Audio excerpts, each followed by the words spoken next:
European Union ties and eventually brought down the pro-Russian President Yanukovych in 2014. What we know is around midday there was a gunman who was dressed as a courier and assassinated Andrei Parubiy, and that's all we know in terms of exactly what happened. But President Zelensky has said, condemned the attack and said they are searching for the killer. Katie Watson. North Korea's leader Kim Jong-un has met the families of soldiers killed fighting for Russia against Ukraine. South Korea believes Pyongyang has sent more than 10,000 troops, primarily to the Kursk region, along with North Korean-produced artillery shells, missiles and long-range rocket systems.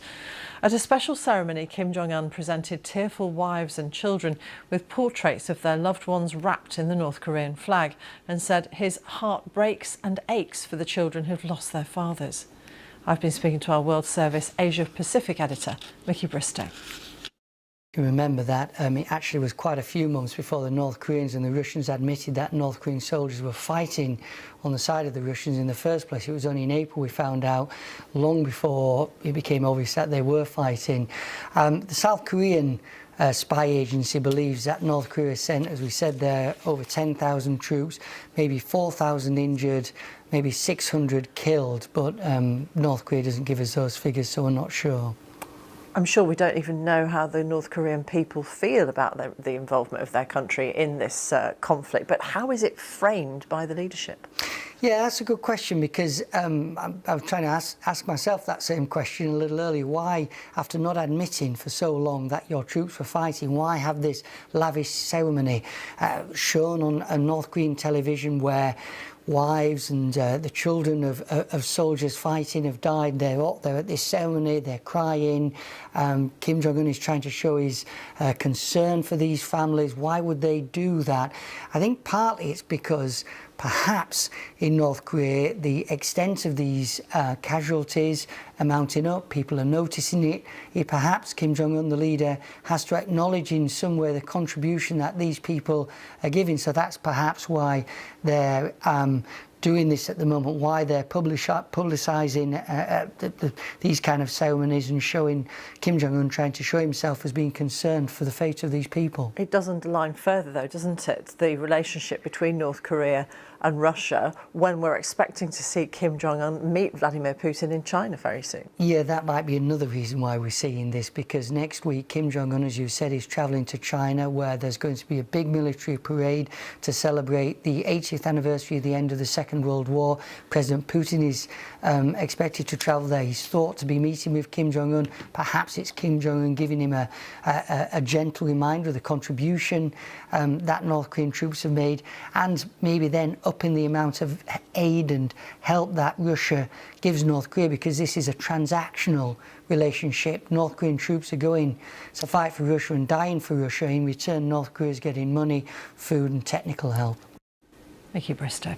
A reminder of our breaking news this hour. The Iran-backed Houthi group has confirmed that its Prime Minister was killed in an Israeli airstrike on Yemen's capital city, Sana'a, on Thursday.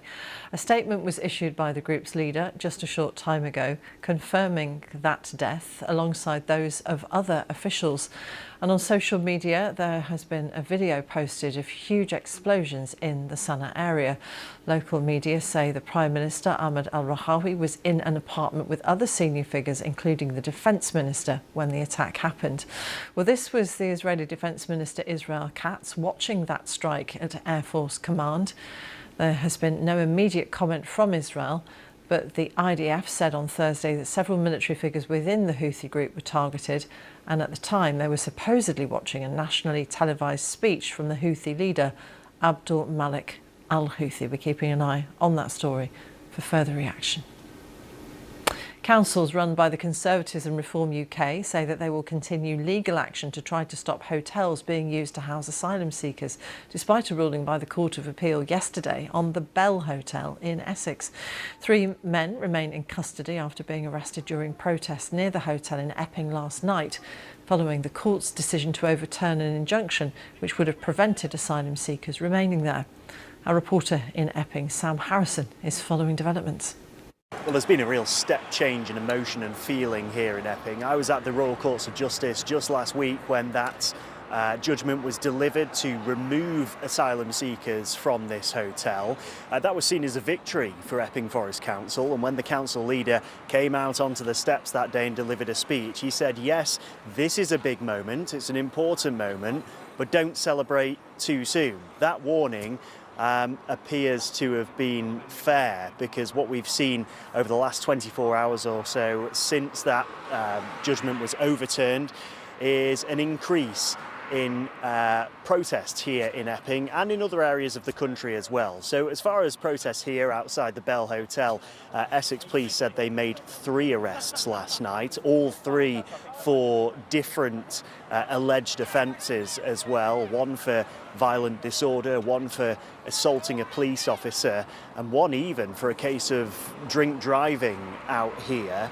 So a range of offences which have led the police, the local police here, Essex Police, to issue a statement saying that people, of course, do have a right to protest, but that does not give you the right to commit crime.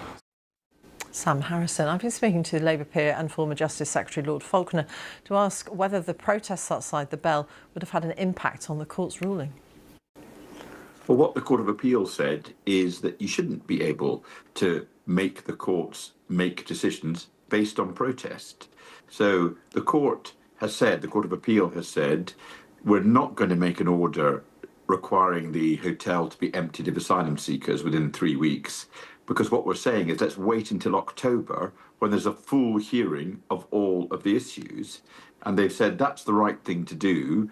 And the judge shouldn't have taken into account that there were demonstrations going on, because if you did, then the way that you got asylum hotels closed would be by demonstrating outside them, even though there was a legal entitlement to keep them open. As you say, there's a full hearing in October. This hotel can be used for asylum seekers until then. What in the meantime do you imagine the government might try to do to alleviate the pressure? I think that what they will be doing between now and October is looking to see what alternative accommodation there is for asylum seekers other than hotels. They will be particularly looking, I think, at those 17 hotels which are single men only. I think they will be arguing before the Court of Appeal in October that there's no legal obligation to close them straight away, but they will say, as a matter of policy, they hope to close them as quickly as possible. They previously said that might not be until 2029, but I think what they should be doing is working on a plan to close them as quickly as reasonably possible. But there are tens of thousands of people in asylum hotels. It's just not possible to close them, those hotels, and rehouse these people within 3 weeks. That's just impracticable. Lord Falconer. The Conservatives have called for an investigation into the tax affairs of the Deputy Prime Minister Angela Rayner. It follows reports of the Daily Telegraph that Miss Rayner saved £40,000 in stamp duty when buying a flat in East Sussex, telling the authorities it was her main home. Her office said that she paid the relevant duty entirely properly. Our political correspondent Harry Farley told us more about what the Conservative Party are calling for. They're alleging that Angela Rayner might have broken the ministerial code because they say her tax affairs are not in order and she's avoided paying tax. That's the allegation. The details are complicated, but it's worth just spending a moment on to understand it. Angela Rayner bought a flat in Hove on the south coast, and the Telegraph reported that she saved about £40,000 in stamp duty by telling the tax authorities it was not her second home, it was her main home, so she didn't pay that higher rate of stamp duty that applies to second homeowners. But she told the council in Hove the flat was her second home and that her primary residence was actually in Ashton-under-Lyne, which is where she's the MP. There is an explanation for this that her allies were advancing last night, and that's as part of her divorce with her former husband. She no longer owns a stake in that Ashton-under-Lyne house, so the reason she didn't pay that higher rate of stamp duty in Hove is because stamp duty is a tax based on ownership, and that flat in Hove is the only one she now owns. But she maintains her main residence is in Ashton-under-Lyne, so that's where she pays council tax. And crucially, of course, you don't have to own the property to pay council tax. So it's complicated, but that's the case that Angela Rayner makes in response. A spokesperson for her says that she has paid the relevant duty owing on the purchase of the Hove property in line with relevant requirements and entirely properly, and any suggestion otherwise is entirely without basis. Harry Farley. More now on the three brothers from Edinburgh who've claimed a new record for rowing non-stop and unsupported across the Pacific Ocean after 140 days at sea. Jamie, Ewan and Lachlan McLean endured violent tropical storms which forced them into making lengthy detours on their 9,000-mile journey from Peru to Australia. Phil Mercer reports. A moment of triumph in Cairns in northeastern Australia for three buccaneering brothers from Edinburgh. They've claimed a new record for rowing non-stop and unsupported across the Pacific Ocean after 140 days at sea. At times, the voyage from Peru to Queensland was punishing and perilous. Lachlan McLean was washed overboard during a violent storm, but was lucky to have been attached to his boat by a safety line. The siblings, who live on a croft in the Highlands, have conquered the Pacific without being resupplied by support crews. They took half a ton of food with them and took it in turn to row 2-hour shifts. They're aiming to raise £1 million for clean water projects in Madagascar. There were some creature comforts, but a cyclone forced them to make a major detour. Then there was sleep deprivation and their rations were slowly dwindling. Lachlan, who's 27, said their superpower was simply being brothers, helping them through the physical and mental challenges. Their exploits attracted celebrity supporters. Mark Wahlberg, the American actor, said their record attempt should be made into a film. Now, after so many weeks at sea, the brothers have been reunited with their family and friends in Cairns.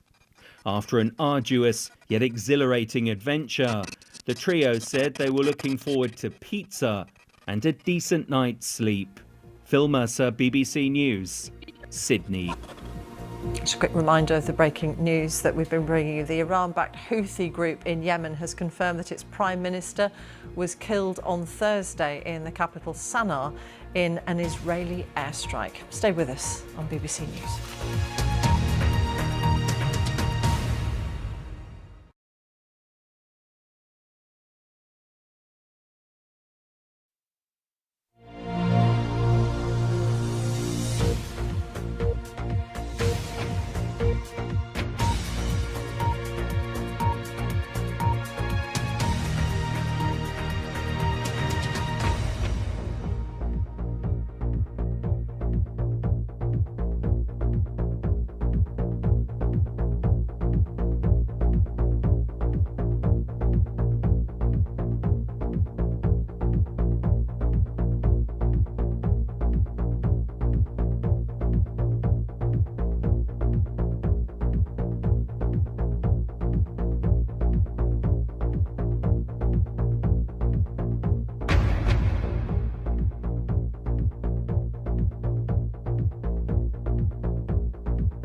This is BBC News, the headlines. The Iranian-backed Houthi government says its prime minister has been killed in an Israeli airstrike in the Yemeni capital Sana'a. Ahmed al-Rahawi was killed along with a number of ministers. President Trump has condemned a court ruling which says that his tariffs policy is mostly illegal.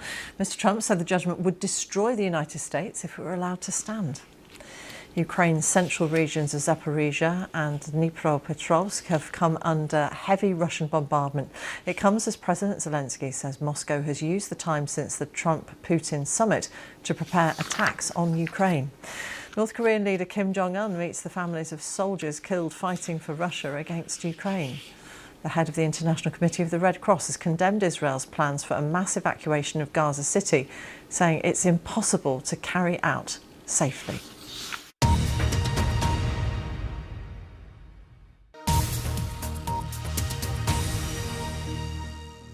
Now on BBC News, cellist Sheku Kanneh-Mason talks to John Wilson about his formative influences, including his paternal grandfather, Jacqueline du Pré, Mstislav Rostropovich and Bob Marley. This Cultural Life. Sheku Kanneh-Mason is an international superstar cellist from a big musical family. He won the BBC Young Musician of the Year competition when he was just 17. 2 years later, a global audience of over 1 billion people watched him perform at the wedding of Harry and Meghan, the Duke and Duchess of Sussex.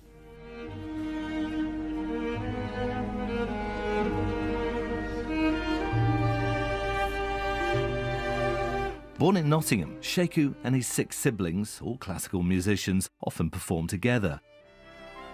They appeared on Britain's Got Talent in 2015. But since then, Sheku has emerged as a solo star, receiving 2 Classical Brit Awards, an MBE for services to music, and performing at the Proms every year since 2017. Still only 26, he's now written a book, The Power of Music. In this episode of This Cultural Life, the Radio 4 programme, Sheku Kanneh-Mason reveals his formative influences and experiences. Oh, yeah. Would you like to play something? And explains why Rule Britannia, a song which references slavery and Britain's colonial past, makes him deeply uncomfortable when it's sung every year at the last night of the Proms. There are so many wonderful things about British music that we could easily celebrate in the place of something that I think is not necessary and actually actively harmful.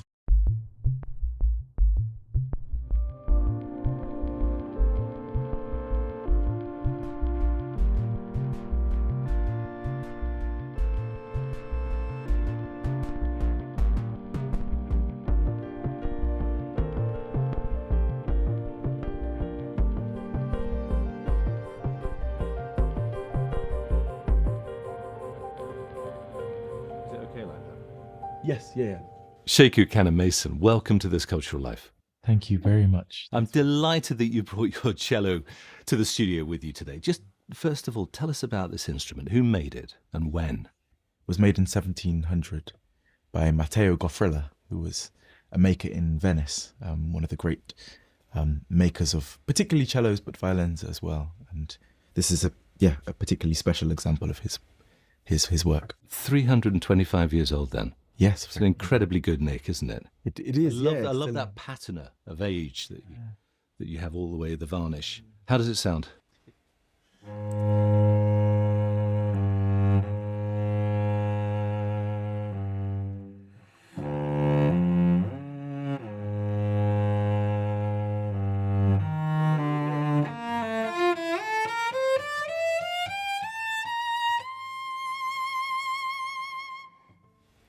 How long have you had it? I've had it for about 5 years now. I've been playing it for about 5 years. On loan, I presume? Yes. On a long loan? On a hopefully very long loan. Yeah, it's a beautiful instrument. It sounds absolutely incredible. Mm-hmm.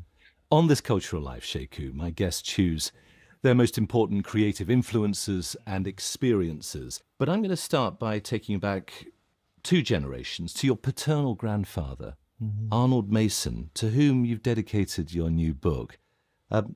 Why was he such an influential figure for you? Growing up, both my auntie and grandparents were living in London, and so we'd see them very often in school holidays. And they'd also come to stay with us in Nottingham very often as well. And I have lots of memories of practicing, and particularly my granddad, standing in the doorway or sort of lurking and humming along to the music. He had grown up in Antigua, but a big classical music fan. What, from his early years?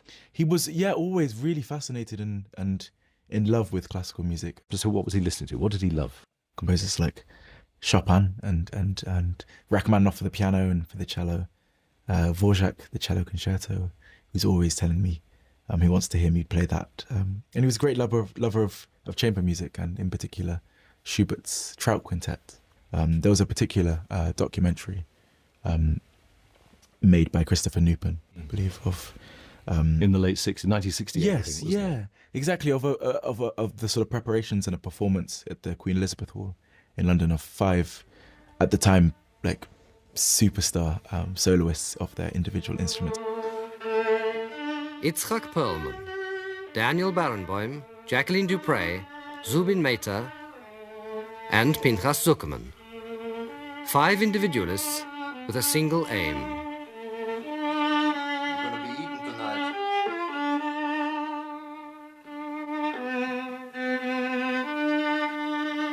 But it's a wonderful collection of 5 characters. Young characters as well. That's the other thing, when you look at that, you realise that those people are in their mid-20s. They're your age.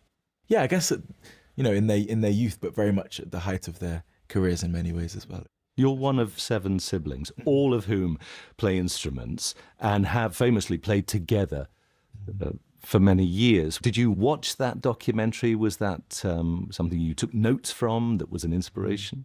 Yeah, we definitely were thrilled by seeing the way they would rehearse and perform.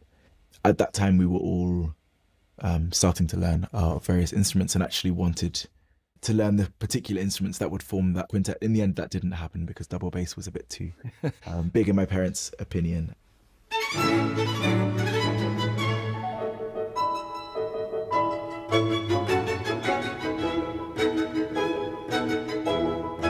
Jacqueline Dupre, of course, is the cellist in that 1968 documentary.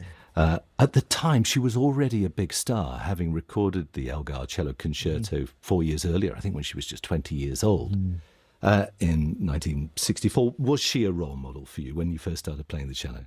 She was the role model for me when I started. I was in awe of her playing and often very transfixed by listening and watching her play the cello.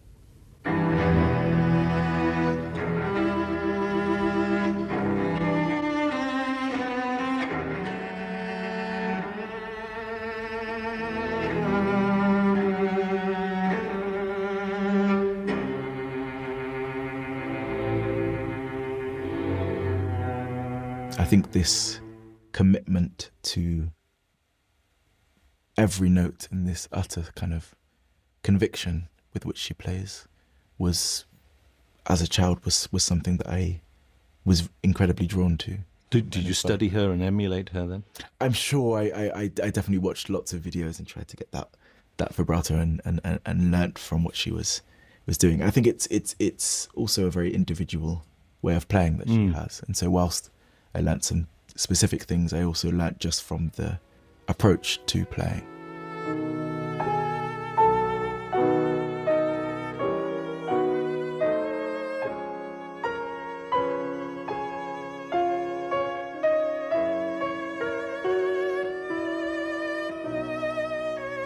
In your book, the very first words on the first page are, "I am a cellist."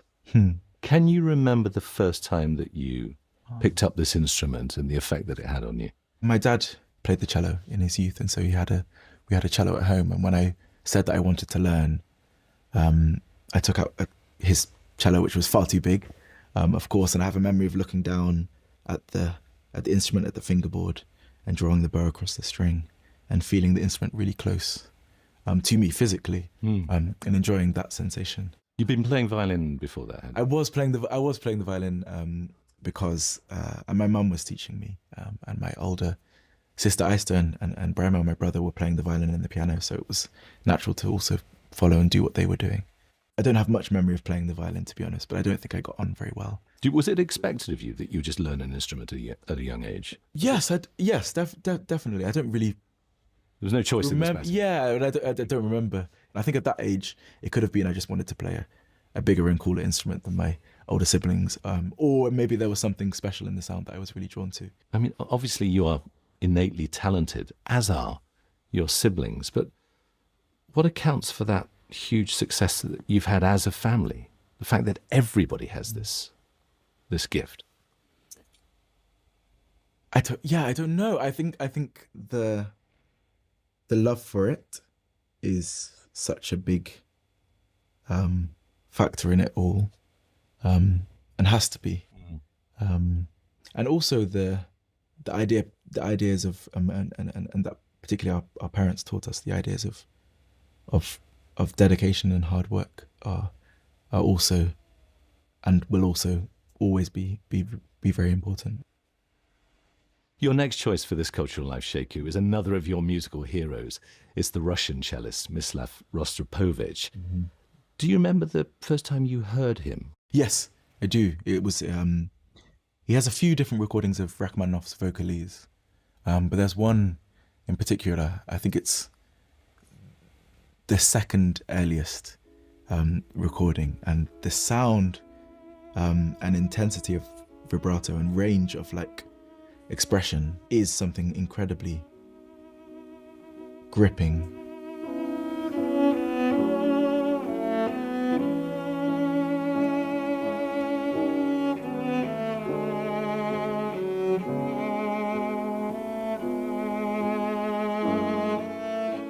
Often if I listen to something like that, it's all consuming, and I'm incredibly focused on it and following everything, as well as being really moved.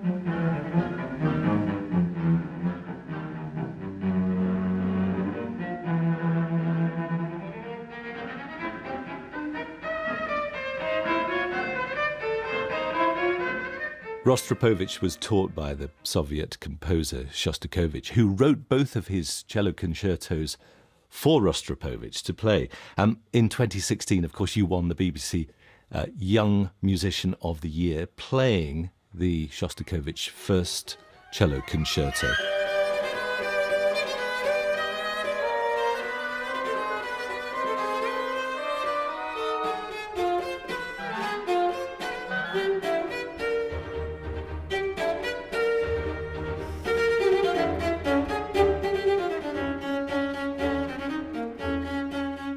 Why that one? Why that? Such a challenging piece for a competition, isn't it? It is challenging, for sure. It was a piece I was obsessed with, and am obsessed with. But as a teenager, I was so obsessed, and I really, really, really wanted to play it. And I think that obsession is a great driver for being able to overcome the sort of technical challenges that are in the piece. Can you give us a sense of that passion, that drama? Just a quick burst of the Shostakovich first cello concerto. Put you on the spot here. Yeah, well, look, I've been playing it recently.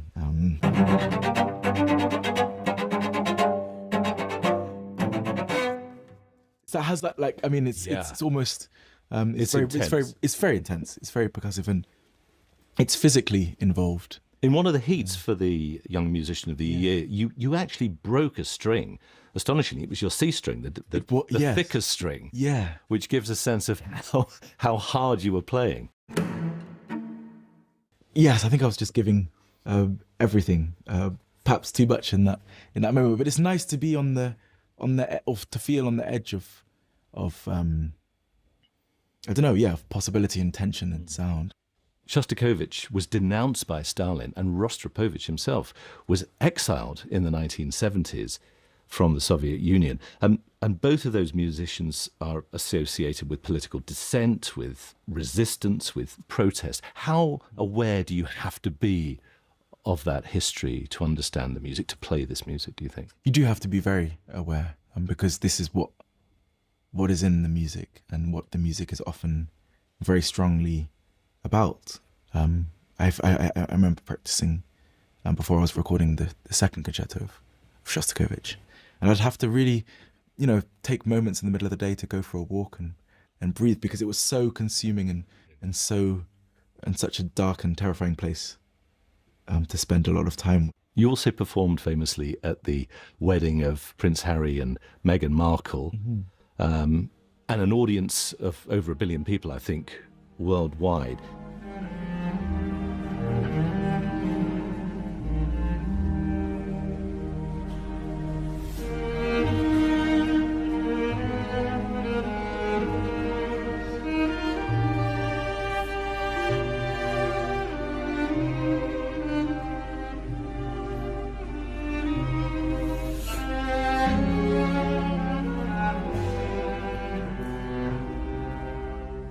You became a global solo star in that moment. That must have felt like a whole new level of fame for you. Yes, I guess to be recognised outside of the circles of people specifically interested in and closely interested in classical music was a new thing. Was that welcome attention, or was that quite hard to deal with at first? I think it very much helped that I was still a full-time student then. And so I remember the morning of that performance, I was picked up from my student halls and then dropped off back at my student halls afterwards, and was at the academy the next day for my cello lesson, working on repertoire. That's really interesting, because I was wondering how you have to navigate that sort of level of fame, whether you seek advice from other musicians, but really it was just about going and becoming a student again. I mean, that's quite grounding, isn't it? Yeah, absolutely. Don't get too big for your boots. And really, really important. I think that is what, this sense of like development and getting closer to the music and closer to being able to play this instrument is, it gives me that sense of purpose and something to really focus on. But also, that's just what I want to be doing and thinking about. You are remarkably chilled, aren't you? I mean, when you are preparing for that next big concert, do you feel the pressure and the nerves? Responsibility, yes. Not so much a pressure. It's not one that's outside of what I want to do.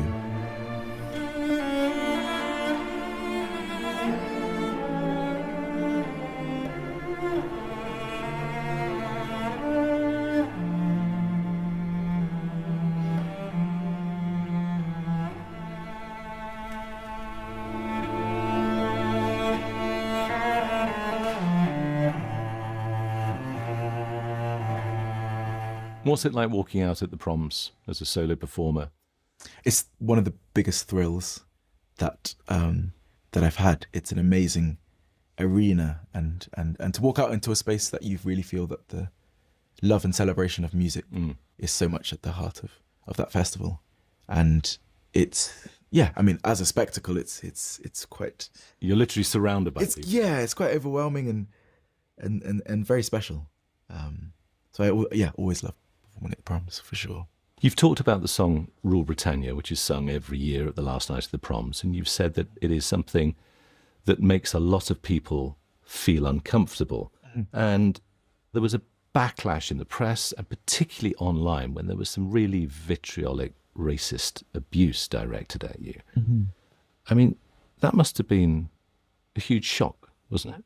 A huge shock, because it's very disproportionate to my comments on it. I felt I was asked my feelings, and I gave my honest and genuine and I didn't think very forceful opinion on it would be responded to with such anger and aggression, and it's that's very telling in itself. Well, you didn't say very much about it at the time, but in your new book, you reveal that at the 2023 Proms, when Rule Britannia was sung, you went backstage. It was very difficult for you to listen to, and you say that all of your family, of course, were in the auditorium. They couldn't leave, and you say that most of them were in tears by the end, all of them miserable and frightened. I mean, that's a terrible thing to read. Was it the lyrics and the tone of the song, or the way that it was being sung by the people around them?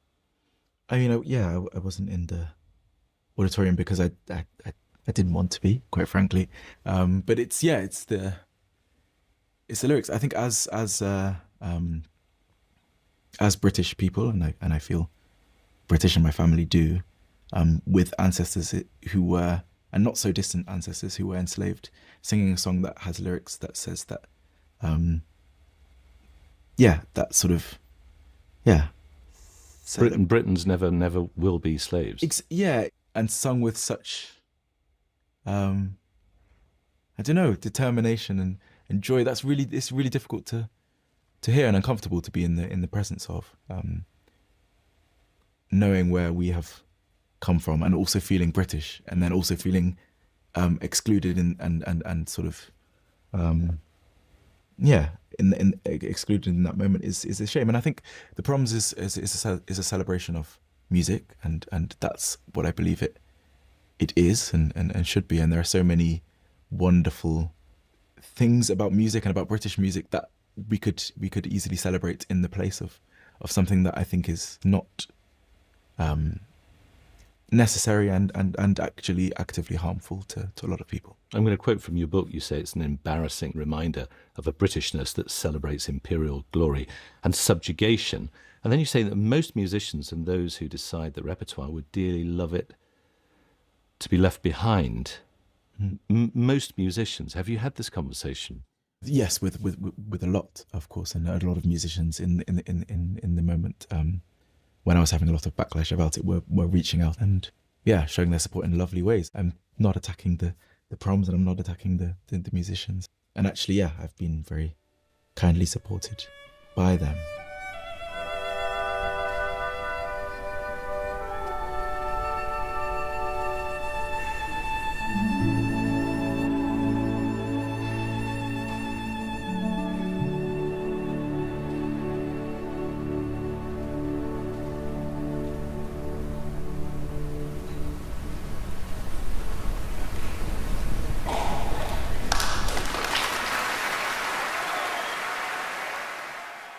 Your next choice for this programme, Shake You, is the Jamaican singer-songwriter and reggae superstar, Bob Marley.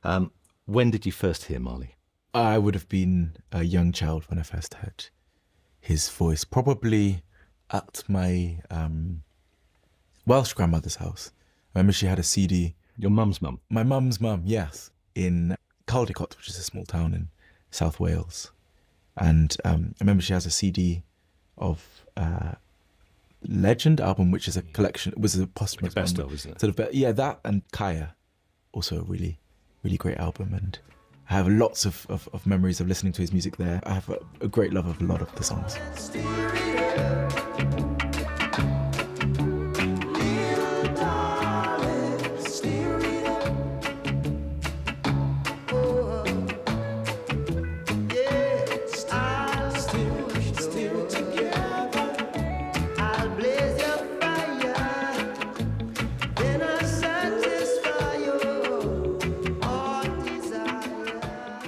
And what is it about Marley? Is it the timbre of his voice, or is it the music that appealed to you at that age? It's a combination of a lot of things. I think at that age, the music and the variety of songs and instrumentation was something I was drawn to. The timbre of the voice. I think initially I wouldn't have known.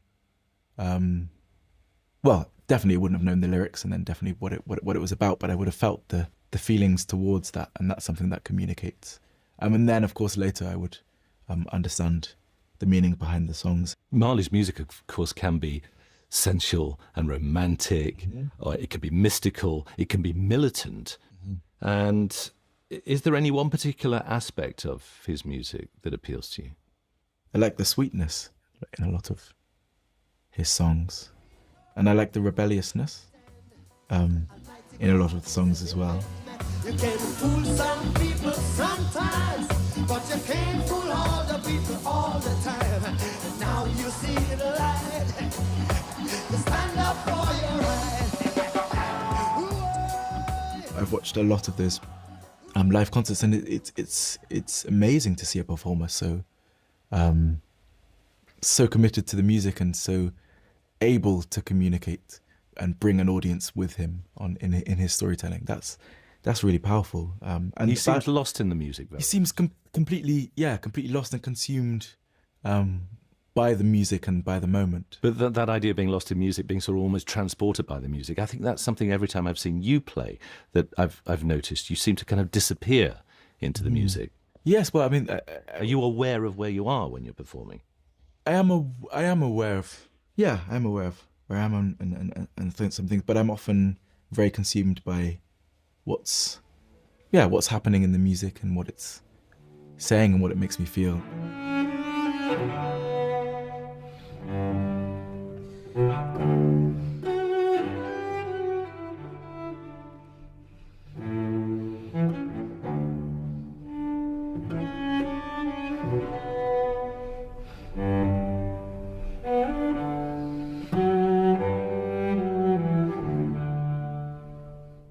You've achieved so much, Sheku. You're only 26 years old. So what are the ambitions? What's driving you on creatively?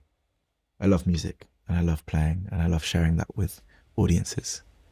That's always going to be the strongest motivator for me to continue to do it. And so I just want to be able to play the cello music as much as possible. It's quite simple. Yeah, it's kind of as simple as that. You just love the cello. I do. Sheku Kanna-Mason, thank you very much for sharing your cultural life with us. It's a pleasure. Would you like to play something? Sure, why not? Since it's here. What do you think? What are you going to play? I play Bach every day, and I haven't yet played it today. So okay, now would be a good moment for it.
Live from London, this is BBC News. The head of Yemen's Houthi government has been killed in an Israeli strike in the capital Sana'a on Thursday. A setback for President Trump. A US court rules his tariffs policy is mostly illegal. Epping Forest District Council say they're considering whether to challenge a court ruling which said the government can house asylum seekers at a hotel there. Ukraine's southern and central regions come under heavy Russian bombardment. Dozens of people have been injured.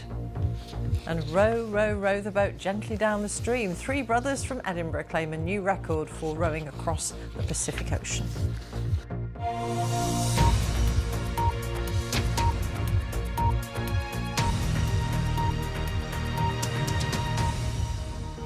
Hello and welcome, I'm Martine Croxall. We begin with some developing news. The Iran-backed Houthi group has confirmed the death of its prime minister in an Israeli strike on Yemen's capital city Sana'a on Thursday. A statement issued by the group's leader just a short time ago announced his death along with those of other officials. Video on social media shows huge explosions in the Sana'a area on Thursday. Local media say the Prime Minister, Ahmed al-Rahawi, was in an apartment with other senior figures, including the Defence Minister. This was Israeli Defence Minister Israel Katz watching the strike at Air Force Command. The targets are reported to have been watching a nationally televised speech from the Houthi leader Abdul Malik al-Houthi at the time. Well, here's the Israeli military's chief of staff commenting on the operation. We carried out a significant strike against strategic targets of the Houthi terror regime in Yemen. The Houthis operate as another terrorist proxy of Iran, continue to attack the state of Israel and undermine regional and international stability. Our message is clear. There is no containment. On Friday, thousands of protesters joined the weekly pro-Palestinian rally in central Sana'a in a continued show of support for Gaza. And as you can see, Houthi fighters were among the demonstrators. Let's speak to our correspondent Emir Nader, who is in Jerusalem. This happened a couple of days ago, only just been confirmed. Emir, what more details do we know?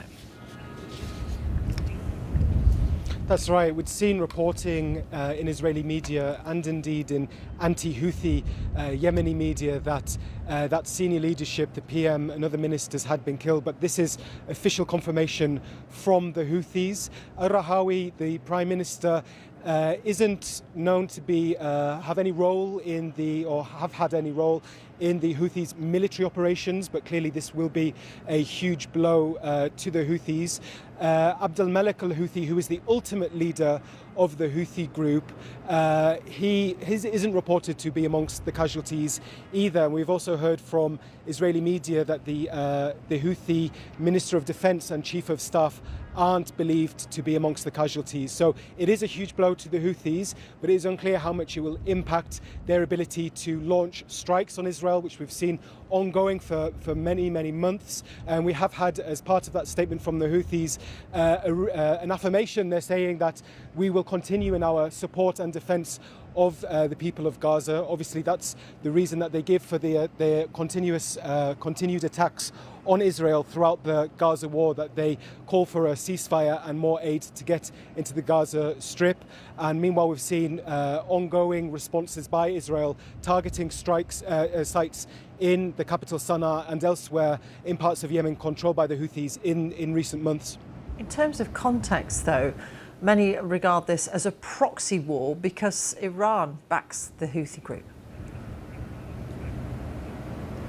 Well, that's right. The Houthis are really one of the only last armed groups that have had support from Iran in the region that are still really able to mount these attacks, launch these attacks on Israel. We've obviously seen the decimation of Hezbollah and Hamas. We've also seen those direct strikes on Iran throughout the war. That's really had an impact on the ability of these various Iran-backed groups in the region to launch strikes on Israel. But the Houthis in Yemen, some 2,000 kilometers away from where I am, have maintained their continued airstrikes on Israel in recent months. And indeed, we've seen huge airstrikes by the US in March, April and May, hundreds of airstrikes, heavy bombardment of places throughout Houthi-controlled parts of Yemen.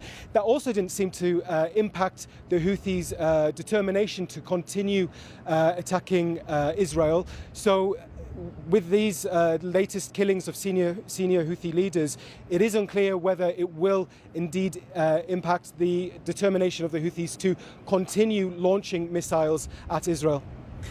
And it does show that Israel is continuing to fight on several fronts. It does indeed. So as whilst the war continues in the Gaza Strip and we look towards the expansion of the escalation of Israel's military campaign in Gaza City, ceasefire negotiations aren't really going anywhere. We're awaiting Israel to come back with a new proposal for what ceasefire negotiations might look like. That continues. However, as I mentioned, in Lebanon, the threat of Hezbollah has mostly gone away. We're looking now in Lebanon at the army taking weapons from Hezbollah. We haven't had barely any attacks since the start of the year from Lebanon crossing into Israel. Obviously that 12-day war that we saw between Iran and Israel with attacks exchanged directly between the two, that's gone away as well. And yet the Houthi rebels in Yemen, some 2,000 kilometers away, they continue to attack Israel and they continue to call for a ceasefire in doing so. And indeed, their disruption of vessels in the Red Sea has had a huge impact on shipping in that very crucial artery of shipping trade. That has continued as well. Emir, for the moment, thank you very much. Emir Nada in Jerusalem. European Union foreign ministers are urging the US to reconsider its decision to revoke or deny all visas for Palestinian officials ahead of September's UN General Assembly meeting, where several countries plan to recognise a Palestinian state. It means the head of the Palestinian Authority, Mahmoud Abbas, will be barred from attending and giving his usual address in person. A US official has today said that he's among 80 officials being denied visas. France has criticised the decision, saying that the US should not deny Palestinians access to the gathering. Well, this is what the EU Foreign Policy Chief Kaja Kallas had to say in comments to the press after a meeting of foreign ministers in Copenhagen today. In the light of the existing agreements between the UN and its host state, we all urge for this decision to be reconsidered, considering the international law and the way United Nations has been built up. So this is the agreement that we all had on this topic. Kaja Kallas. Meanwhile, the International Committee of the Red Cross has issued a warning about the humanitarian situation in Gaza City, saying it would be impossible for a mass evacuation to be carried out in a way that's safe or dignified under the current conditions. These are images of Palestinians fleeing airstrikes in Gaza City today. The charity warns that a total evacuation would trigger a massive population movement that no area in the Gaza Strip would be able to absorb, given the widespread destruction of infrastructure. President Trump has criticised a US appeals court ruling that has found many of his global tariffs to be illegal. It deemed he had unlawfully invoked emergency powers to impose them. The ruling doesn't take effect until mid-October, which would give the US government time to ask the Supreme Court to take up the case.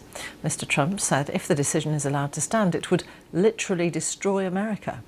Here's Ben King. China, 67%. He said the 2nd of April would be one of the most important days in American history. This is Liberation Day, waiting for a long time. But now a US appeals court has upheld a verdict from the Court of International Trade in May, which said President Trump doesn't have the power to impose sweeping tariffs, taxes on imports from around the world, using emergency legislation that has never been used this way before. On his Truth Social website, the president was undaunted. All tariffs are still in effect. Today, a highly partisan appeals court incorrectly said that our tariffs should be removed, but they know the United States of America will win in the end. If these tariffs ever went away, it would be a total disaster for the country. The tariffs remain in place until mid-October, giving time for an appeal to the Supreme Court, the highest judicial authority in the US.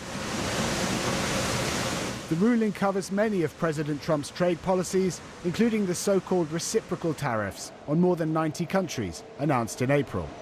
But tariffs on steel and cars were enacted using a different legal rule, and they aren't affected.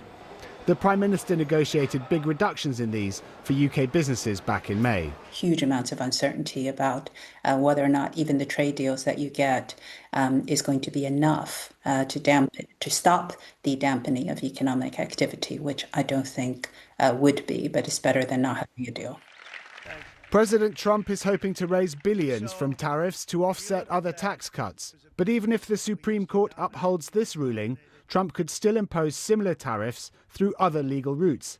He said this ruling would literally destroy the United States of America. He won't give up on his tariff policies without a fight. Ben King, BBC News. Councils run by the Conservatives and Reform UK say they will continue legal action to try to stop hotels being used to house asylum seekers, despite a ruling by the Court of Appeal yesterday on the Bell Hotel in Essex. 3 men remain in custody after being arrested during protests near the hotel in Epping last night, following the court's decision to overturn an injunction which would have prevented asylum seekers remaining there. Our reporter in Epping, Sam Harrison, is following developments. Well, there's been a real step change in emotion and feeling here in Epping. I was at the Royal Courts of Justice just last week when that judgment was delivered to remove asylum seekers from this hotel. That was seen as a victory for Epping Forest Council, and when the council leader came out onto the steps that day and delivered a speech, he said, yes, this is a big moment, it's an important moment, but don't celebrate too soon. That warning appears to have been fair, because what we've seen over the last 24 hours or so since that judgment was overturned is an increase in protests here in Epping and in other areas of the country as well. So as far as protests here outside the Bell Hotel, Essex Police said they made 3 arrests last night, all 3 for different alleged offences as well. 1 for violent disorder, 1 for assaulting a police officer, and 1 even for a case of drink driving out here. So a range of offences which have led the police, the local police here, Essex Police, to issue a statement saying that people, of course, do have a right to protest, but that does not give you the right to commit crime. Sam Harrison. I've been speaking to the Labour peer and former Justice Secretary Lord Falconer to ask him whether the protests outside the Bell would have had an impact on the court's ruling. Well, what the Court of Appeal said is that you shouldn't be able to make the courts make decisions based on protest. So the Court of Appeal has said, we're not going to make an order requiring the hotel to be emptied of asylum seekers within 3 weeks, because what we're saying is let's wait until October when there's a full hearing of all of the issues. And they've said that's the right thing to do. And the judge shouldn't have taken into account that there were demonstrations going on, because if you did, then the way that you got asylum hotels closed would be by demonstrating outside them, even though there was a legal entitlement to keep them open. As you say, there's a full hearing in October. This hotel can be used for asylum seekers until then. What in the meantime do you imagine the government might try to do to alleviate the pressure? I think that what they will be doing between now and October is looking to see what alternative accommodation there is for asylum seekers other than hotels. They will be particularly looking, I think, at those 17 hotels which are single men only. I think they will be arguing before the Court of Appeal in October that there's no legal obligation to close them straight away, but they will say, as a matter of policy, they hope to close them as quickly as possible. They previously said that might not be until 2029, but I think what they should be doing is working on a plan to close them as quickly as reasonably possible. But there are tens of thousands of people in asylum hotels. It's just not possible to close them, those hotels, and rehouse these people within 3 weeks. That's just impracticable. Lord Falconer.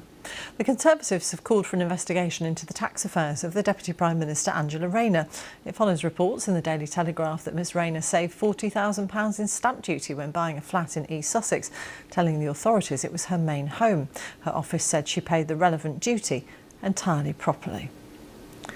President Zelensky has accused Moscow of using the time meant for preparing a peace summit to instead organise new attacks on Ukraine.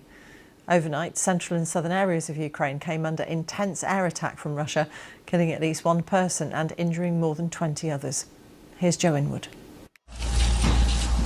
As talk of peace quietens down, the realities of war grow ever louder.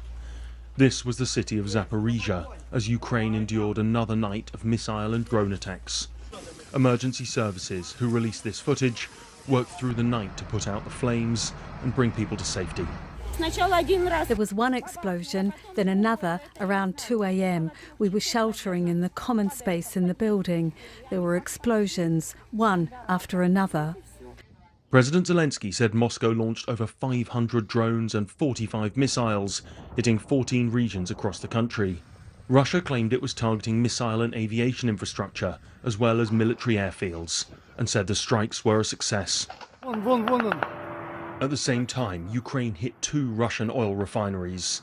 Small arms fire can be heard, an attempt to shoot down incoming drones.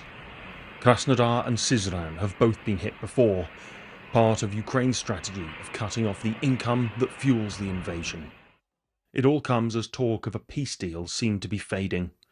President Trump's meeting with Vladimir Putin was supposed to be a first step towards a meeting between Russia's president and Volodymyr Zelensky. That feels as far away as ever.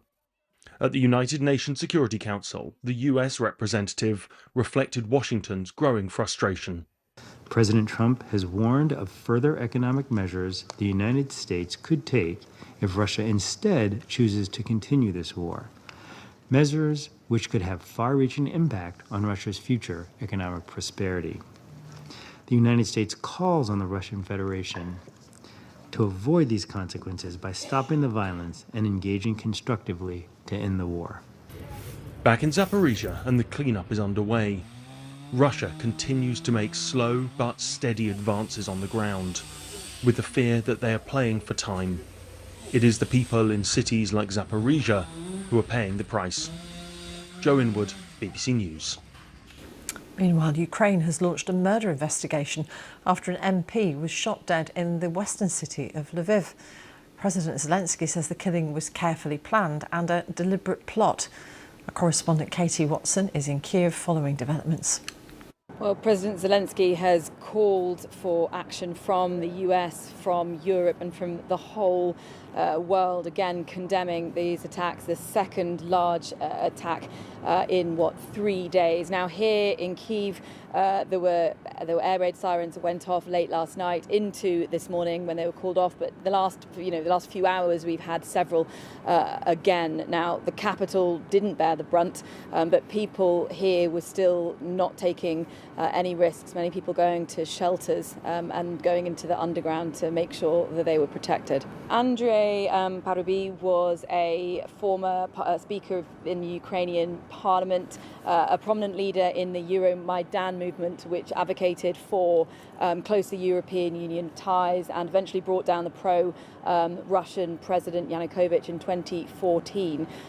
What we know is around midday there was a gunman who was dressed as a courier and assassinated Andrei Parubiy, and that's all we know in terms of exactly what happened. But President Zelensky has said, condemned the attack and said they are searching for the killer.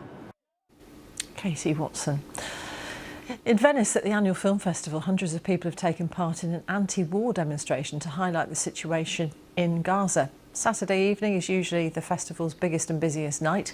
The protest comes off the back of an open letter signed by more than 1,500 film industry figures who've called on the Venice Film Festival organisers to condemn what they say is the ongoing genocide in Gaza and also disinvite some actors who've shown support for Israel. Well, these are the live pictures in Venice tonight. And obviously we've seen often weekly protests in various parts of the world, but this is quite an eye-catching one, of course, running alongside the film festival as it is. And the Gaza war was one of the main talking points in the lead up to the festival as a result of that open letter. Researchers say the paramilitary Rapid Support Forces in Sudan are building extensive earthen barriers around the city of Al Fasher, the army's last remaining stronghold in Darfur. The study by Yale University says satellite imagery shows more than 31 kilometres of embankment under construction since May, forming what's been described as a literal kill box. Nearly 300,000 civilians trapped in El Fasher have very little access to food and medical care, with humanitarian organisations unable to access the city for months. Well, since the conflict began, RSF fighters and allied militias have been accused of targeting non-Arab groups. Observers warn that the fall of El Fasher could lead to Sudan's partition, as rival governments have been declared by both warring sides. Let's speak to Adib Abdul Rahman Youssef, who's a former governor of Central Darfur State, who now works with the People to People NGO, which also works in El Fasher. Thank you very much for joining us here on BBC News. What are you hearing from El Fasher? Thank you for having me this evening. I'm delighted to be here with you. I believe the conflict in Sudan and in El Fasher in particular is demonstrating man inhumanity to man. Today, there is a big trash has been dug around El Fasher city, and that deprived everybody wanted to come out of the city or any basic human needs that can enter to the city. I think the RSF have been using food as one of the weapon against the civilian population who are still struggling and living in El Fasher. And this is absolutely crimes against humanity, but also crimes against religion, because even in Islam, it does not allow people just to deprive people from food. And I also believe that this is crimes against all traditional laws and norms. Today, people in El Fasher, and I mean the civilian population, are lacking every basic human needs. So there is no medicine, there is no food, there is lack of water. Luckily enough that there is some kind of rain from time to time. That's what people have been using. But many people in El Fasher, if all of them, they have no access to food, and the prices of the commodity has been unbelievable in a sense of rising of the prices. My team in El Fasher, the staff of People to People, have been struggling to work there with very limited access to everything. They are working with the university professors around Al Fasher University and Rajaula, but also the other remaining areas that they have been working on. This is the information that they have been giving us. And I'm here to ask the international community, in particular the United Nations Security Council, to activate all the United Security Council resolutions that has been made about the siege of Al Fasher. For the past 500 days, people have been struggling to access basic human needs. I'm here to ask and to appeal for every humankind that can hear me, can listen to what I'm talking about, to lift the sieges of Al Fasher, and people can access at least basic human needs, besides the fact that this conflict has to come to an end. What contact do members of the international community have, though, with the RSF? I think the RSF has contact with everybody that's interested to talk to them. So they are outside the country. They have access to internet. They have access to cell phones. They have access to talk to the people. But the irony and the tragedy as well in El Fasher, one of the things that has been destroyed is the communication means. So people today, they are depending on Starlink, and that is why there is limited information coming out of Al Fasher, except those who have this access to the satellite internet. So the RSF, they do have access to the international community, and the international community have access to them. So the question here is about the will. And if there is a will, then there is a way to lift this siege of Al-Fashir. And as I said, for the past 500 days, this has never been in human history.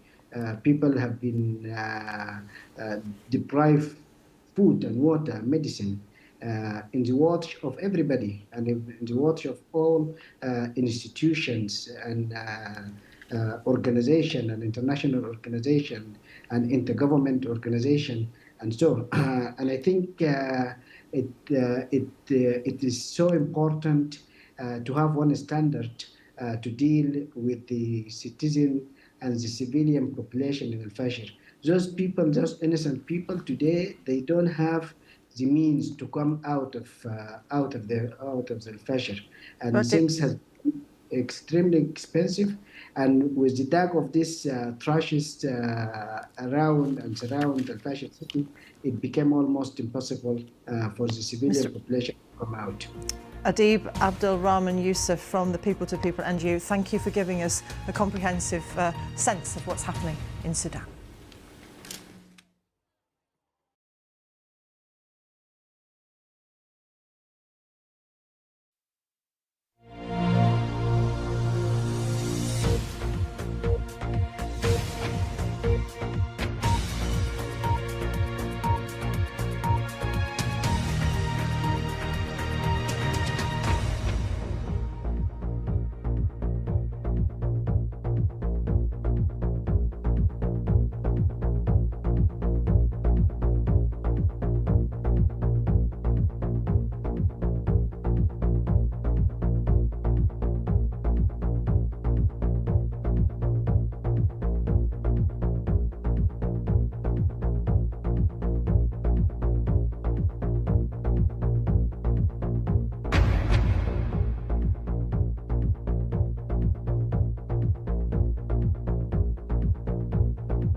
This is BBC News, the headlines. The Iranian-backed Houthi government says its prime minister has been killed in an Israeli airstrike in the Yemeni capital Sana'a. Ahmad al-Rahawi was killed along with a number of other ministers. President Trump has condemned a federal court ruling which has said that most of his tariffs are being illegally imposed. Mr. Trump said the judgment would destroy the United States if it were allowed to stand. Ukraine's central regions of Zaporizhia and Dnipropetrovsk have come under heavy Russian bombardment. It comes as President Zelensky says Moscow has used the time since the Trump-Putin summit to prepare further attacks on Ukraine. The head of the International Committee of the Red Cross has condemned Israel's plans for a mass evacuation of Gaza City, saying it's impossible to be carried out safely and risks violating conditions set by international humanitarian law. North Korea's leader Kim Jong-un has met the families of soldiers killed fighting for Russia against Ukraine. South Korea believes Pyongyang has sent more than 10,000 troops, primarily to the Kursk region, along with North Korean-produced artillery shells, missiles and long-range rocket systems. At a special ceremony, Kim Jong-un presented tearful wives and children with portraits of their loved ones wrapped in the North Korean flag and said his heart breaks and aches for the children who've lost their fathers. I've been speaking to our World Service Asia Pacific editor, Mickey Bristow. You remember that it actually was quite a few months before the North Koreans and the Russians admitted that North Korean soldiers were fighting on the side of the Russians in the first place. It was only in April we found out, long before it became obvious that they were fighting. The South Korean spy agency believes that North Korea sent, as we said there, over 10,000 troops, maybe 4,000 injured, maybe 600 killed, but North Korea doesn't give us those figures, so we're not sure. I'm sure we don't even know how the North Korean people feel about the involvement of their country in this conflict, but how is it framed by the leadership?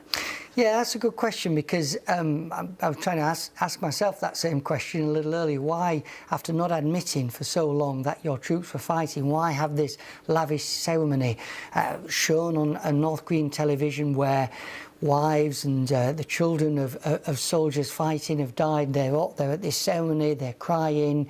Kim Jong-un is trying to show his concern for these families. Why would they do that? I think partly it's because perhaps in North Korea the extent of these casualties are mounting up, people are noticing it. Perhaps Kim Jong-un, the leader, has to acknowledge in some way the contribution that these people are giving. So that's perhaps why they're doing this at the moment, why they're publicising these kind of ceremonies and showing Kim Jong-un trying to show himself as being concerned for the fate of these people. It does underline further, though, doesn't it, the relationship between North Korea and Russia when we're expecting to see Kim Jong-un meet Vladimir Putin in China very soon. Yeah, that might be another reason why we're seeing this, because next week Kim Jong-un, as you said, is travelling to China, where there's going to be a big military parade to celebrate the 80th anniversary of the end of the Second World War. President Putin is expected to travel there. He's thought to be meeting with Kim Jong-un. Perhaps it's Kim Jong-un giving him a gentle reminder of the contribution that North Korean troops have made, and maybe then upping the amount of